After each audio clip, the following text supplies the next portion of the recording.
Irmã, é claro que esse testemunho aqui é um testemunho que sozinho já fala muita coisa, mas você veio hoje para falar um pouco sobre os direitos, né, que as pessoas têm em relação a situações causadas por acidente de trânsito. Muitas pessoas têm o seu sofrimento piorado porque não conhecem o seu direito. É verdade. Né? Que tipo de direito o cidadão tem num contexto como esse que a gente está ouvindo aqui? Sim, eu estava conversando com o pastor, né, e também ali nos bastidores, e ele estava me explicando toda a situação que aconteceu. Eu quero deixar isso também para os telespectadores. A primeira coisa importante quando você passa por um acidente de trânsito é documentar tudo. Documente tudo, tire fotos do local. Eu estava conversando com o pastor, ele disse, olha, no momento a gente não pensa nisso, mas é importante, tire fotos, faça o boletim de ocorrência. Se você não tiver condições de acompanhar a feitura do boletim de ocorrência, convide um amigo, uma pessoa da sua confiança para que faça o boletim de ocorrência. No caso de acidente com vítima, é necessário que se realize uma perícia, você precisa solicitar isso. No caso de acidente sem vítima, você precisa retirar o veículo do local, porém, se você tiver tirado as fotos, você vai ter como documentar isso. Outra coisa interessante também é o seguinte, algo que a gente, às vezes, pastor, a gente não pensa. Por exemplo, conversei com o pastor, ele me disse, o carro foi feito revisão. Então, ele tinha uma revisão que ele já tinha feito no carro. Se algum dano que acontece no carro foi em virtude dessa má revisão que poderia ter sido feito, há um vício na prestação do serviço. Também é passível de você acionar a justiça para poder resguardar os seus direitos. Não é o caso, e até conversando com o pastor, e utilizando aqui a palavra de Deus, veio um versículo no meu coração que diz o seguinte, que todas as coisas cooperam para o bem daqueles que amam a Deus, daqueles que são chamados segundo o seu propósito. Então, assim, a paz que o pastor sente é porque ele tomou todas as precauções, ele fez de tudo que ele podia fazer e ele sabe que quando não está mais no controle do homem, aí passa para o controle de Deus. Agora, nós precisamos fazer a nossa parte, que é o quê? Está com a revisão em dia. Aconteceu o acidente? Um outro conselho que eu quero dar, que acontece muito no dia a dia e as pessoas são prejudicadas por isso. Não faça acordos sem documentar. Não é? Muitas vezes acontece um acidente, está todo mundo com pressa, é o dia a dia, e aí você fala, não, eu assumo a responsabilidade, pode deixar, me dá seu telefone. Aí anota o telefone da pessoa, outra anota, depois ele liga e fala, meu conserto ficou em tanto. Assim, eu não me comprometi com você. Então você precisa documentar tudo. Documentar de que forma? Faça o boletim de ocorrência, se a pessoa está dizendo que ela é responsável, se ela vai se responsabilizar, então ela precisa do quê? De estar isso documentado no boletim de ocorrência. Uma outra coisa que eu gostaria... Se a pessoa escrever isso numa folha de papel qualquer, serve como documento? Se caso a polícia militar ou algum responsável pelo trânsito tiver muita dificuldade de chegar no local e for demorar demais e a pessoa tiver um compromisso, uma responsabilidade muito grande, serviria, mas não é o ideal. Não é? Por quê? Porque num acidente de trânsito você tem os danos materiais, os danos morais e os lucros cessantes. Vamos começar pelos lucros cessantes. Vamos imaginar que a pessoa que se acidentou é um taxista ou uma pessoa que utiliza o carro no dia a dia ou uma pessoa que ficou sem poder trabalhar, um autônomo, e aí durante esse período ele deixou de receber. Por ele deixar de receber, o que a justiça chama isso? Chama de lucros cessantes. Esses valores que as pessoas deixaram de receber em virtude do acidente podem ser ressarcidos se você buscar justiça. Danos materiais, o dano no carro, o prejuízo material do carro, algum objeto pessoal que acontece, que pode ter sido perdido por conta disso. E os danos morais? Os danos morais são a dor, o sofrimento, a perda de um ente querido, ou então pode acontecer também que você perde um membro, né, do seu corpo, ou alguma deficiência que acontece em virtude desse acidente. Todas essas situações são indenizáveis, pastor. No caso dessa família, você queria perguntar? Não, só queria esclarecer. No caso do acidente dele, você ouviu aqui um pouco a história. Teria alguém ele recorrer ou a culpa não foi de uma pessoa específica? Exatamente essa é a minha pergunta. No caso deles, que tipo de direito eles têm? Porque o pastor deixou bem claro, tinha óleo na pista e não foi responsabilidade do cara do caminhão. Sim. Né? Mas eles têm algum direito? As meninas, por exemplo, estão ainda em tratamento, a gente percebe que a Laura está usando o colete cervical, deve estar fazendo acompanhamento médico, né? No caso, se tem, se não tem plano de saúde, se muda alguma coisa. Sim. Olha só, no caso específico deles, o que acontece? Foi feita uma perícia, a perícia ainda não está concluída. Quando essa perícia ficar concluída, nós vamos ter responsabilidades. Porém, pelo que o pastor já me mostrou em relação a fatos jornalísticos, né, reportagens que foram feitas lá no local, parece que houve um caminhão que se acidentou, um guincho foi lá e retirou esse caminhão e derramou óleo na pista.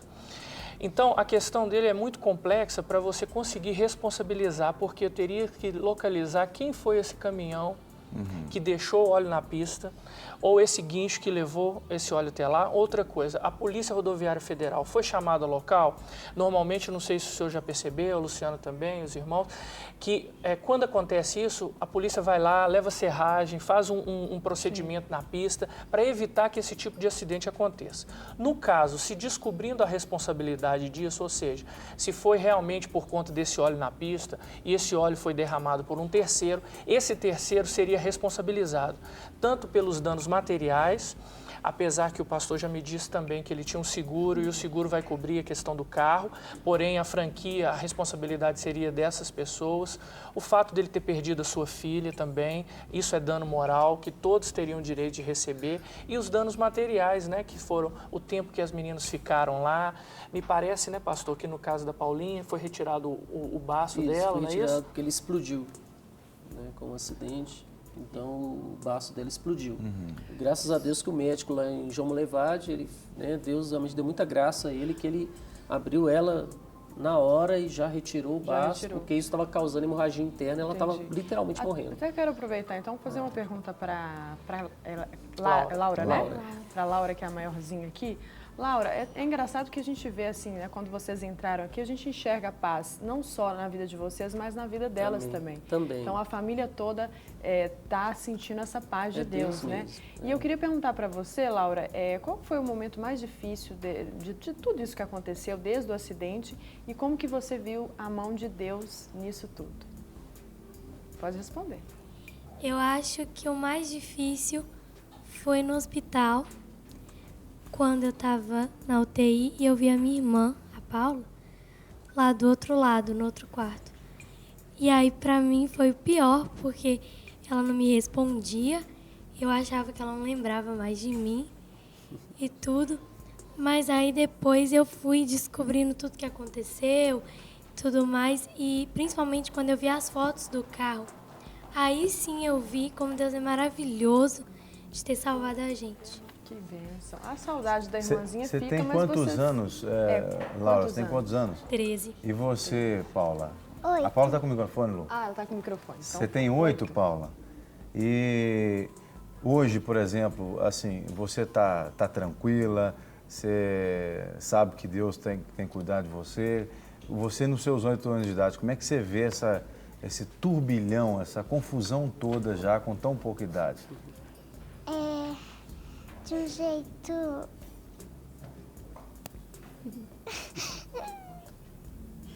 Fala aí, pai. passou a bola pro pai. Passou a bola pro papai, né? A pergunta foi difícil, né? Mas o que eu quero dizer é, você continua confiando que Deus está cuidando e que a mão de Deus sustentou vocês ali esse tempo todo? Você sente isso no seu coração? Sinto. Mas eu ainda fico meio triste porque a Clarinha morreu. Porque ela era muito minha companheira. Mas você sabe que ela está num lugar bom, né? Muito bem. Eu queria registrar aqui a participação da Samara, de Belo Horizonte. E ela diz, olha, eu quero deixar um beijo para Paulinha, para Laura e o pastor Josué. Ela tem 9 anos e gosta muito de vocês. É a Samara, de Belo Horizonte. Você lembra dela? Samara, eu acho que eu falei certo o nome. Não sei se Ela é filha de uma das enfermeiras que atendeu as meninas. A Leila Márcia de Belo Horizonte diz: sou pastoreado pelo pastor Josué. Quero dar os parabéns a ele por ser um homem de fé. Um exemplo para mim e para minha família. Amém. Lê para mim, por favor. Eu também tenho dificuldade, porque eu também tenho 3 filhos, né? E eu sei que o testemunho do pastor está sendo uma bênção para você que está aí ouvindo e para todos nós aqui. A Geralda de Belo Horizonte diz o seguinte: olha, esse programa tem sido uma bênção em nossas vidas. Temos aprendido muito e também ela quer ganhar o kit que está sendo oferecido. A Luciane diz: parabéns à Rede Super, que nos enriquece com todo esse conhecimento de palavra e conteúdo. Minha família está toda ligada. E a Janete também, de Belo Horizonte: o programa é muito bom, muito completo, uma bênção na nossa vida. Deus abençoe vocês, e também ela quer participar do sorteio. Você já pode apresentar o programa, viu? Pode mesmo. Olha, a gente tem mais participações aqui, deixa eu ver se a gente consegue passar, se tem alguma ligada. Muitas pessoas querem participar, parabenizando o programa também, falando que estão sendo edificadas pelo testemunho. Mas a gente está chegando ao final desse bate-papo aqui, mas a gente queria muito agradecer a vocês por compartilhar essa história. E pediria ao senhor, pastor José, que fizesse uma oração, porque tem muitas pessoas em casa que estão sofrendo situações tão difíceis quanto, ou às vezes mais difíceis, ou nem tanto, mas que por algum momento pensaram: olha, Deus esqueceu de mim. E a gente vê que o senhor está aí profetizando isso, né? Que sabe que Deus não esqueceu. Agora há pouco nós ouvimos o Marquinhos Gomes cantando, né? Que Deus não se esqueceu de nós, de você. Então, você podia orar nesse sentido? Amém. Abençoando as pessoas que estão em casa? Amém. Estão em casa? Agradeço, sim, essa oportunidade. Senhor Deus, nós te agradecemos, ó Pai, por essa oportunidade de glorificar o Teu nome, Pai, através desse testemunho, dessa experiência que nós vivemos. Muito obrigado, Deus, porque o Senhor é Deus. O Senhor está no controle de todas as coisas.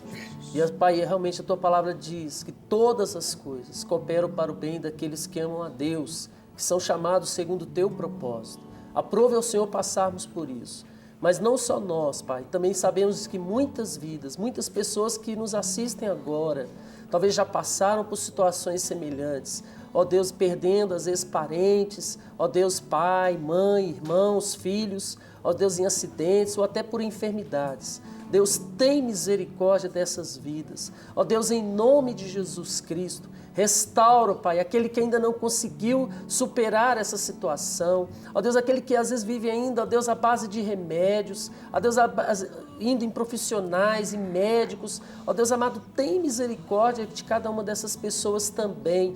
Cura, Senhor. Ó Deus amado, como o Senhor tem curado, como temos experimentado de pessoas que têm sido curadas, ó Pai. Por isso, Deus, toma nas Tuas mãos. Nós abençoamos, ó Deus, cada uma dessas pessoas, cada um dos que estão aqui também nesse estúdio. Muito obrigado por essa oportunidade, Pai. Eu te agradeço, eu te louvo, porque Tu és fiel, Tu és maravilhoso, Pai. E nós te rendemos toda a honra e toda a glória, no nome de Jesus, ó Pai. Amém, Amém. Senhor. Amém. Amém, amém. A gente quer agradecer a presença de vocês, viu, pastor? Muito obrigado. Amém. Doutor Irlan também, obrigada. Obrigada às garotinhas aqui, são lindas.